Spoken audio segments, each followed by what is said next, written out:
দাদা এইমাত্র কল্যাণ ব্যানার্জিকে আবার মারা হয়েছে, কি বলবো?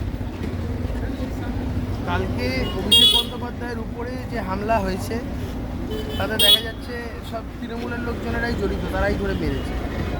তো এটা হওয়ার ফলে দেখা যাচ্ছে অভিষেক বন্দ্যোপাধ্যায়কে নিয়ে সারাদিন টিভিতে দেখিয়েছে, খবরে দেখিয়েছে।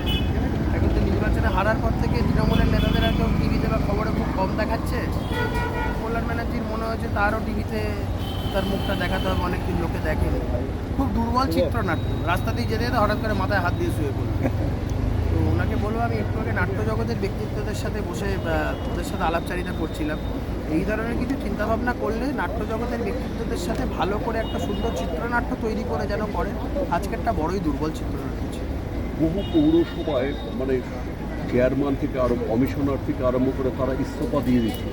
এটাও কি কোথাও কিভাবে তাহলে নাগরিকরা পরিষেবা পাবে আগামী? কোথাও বলিনি, কেউ যদি নিজেদের ভয় পেয়ে ভাবছে চুরি করেছি ধরা পড়ে যাব, এমন ভাববার বিষয় নেই যে ইস্তফা দিলে কেউ পার পাবে।